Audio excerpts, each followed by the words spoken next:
On January 17th, 1893, a city was buried in tears after the illegal overthrow of its queen, losing their kingdom, their home, and more importantly, their feeling. And Ellen Ko'ohiva Okalani Wright Prendergast writes a song to liberate a community. August 12th, 1898, the word annexation rings through a newly slaughtered country. In a day, songs wring out tears like cries from newborn babies, and I wonder, is anyone still listening?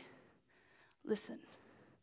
August 21st, 1959, Hawaii officially becomes the 50th state of this God-forsaken country, and no one is singing. It's January 17th, 2008. 115 years to this day since we were the ones to have our nation violently ripped away. I've watched the blood-stained footprints fade. We watched as Hawaiians forgot to fight. One by one, ice pipes began to ignite. Waikiki's face transformed from brown to white. The blood took its time to fade, and we have changed. And as much as I try to fight, I know today things will never be the same. The language will never resonate the same, and I can't seem to find a way to say that it'll be okay in either of the two languages I've been taught to this day, because the force-fed colonials' dictionaries did all they could to choke me, covered my grandmother's tongue with tattooed Christian scriptures. They silenced me, slapped me when I tried to speak like my family, and told me I had no history before the European missionaries, whose mission was to spread God like their diseases, infest through royally incested families, diluting sacred blood with TB. All for a God they said would end our suffering. And so we converted. But we kept dying, and we've been praying, but we haven't been surviving.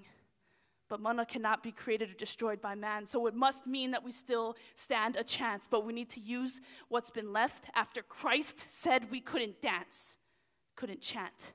We need to use what's been left to fight back. It's January 17, 2008, and I cried this morning.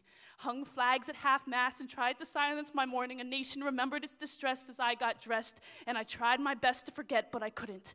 And so I may have lost sight in the tears my ancestors cried, but I'll show you my pride. Tattoo my mo'oku au ho to my tongue as to never forget where my voice comes from, who my loyalty is tied to, and what nation my heart sings to. I'll sing for you. I will chant continuously to show you that I am Hawaiian.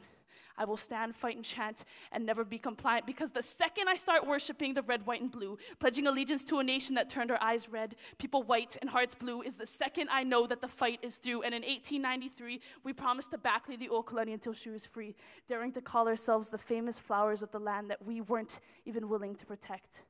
We promised to stand hand in hand fighting, and so here I stand at the palace, Iolani, screaming. I stand holding hands with ancestors, trying to find voices, but what is a voice worth when no one is listening? What is a song worth that can overthrow opinions when no one is singing? You should be ashamed of yourselves, because you should be singing, and when you finally feel like joining me, I will be here waiting, but not idly. I will be singing.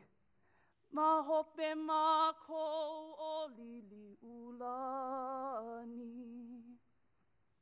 Yeah!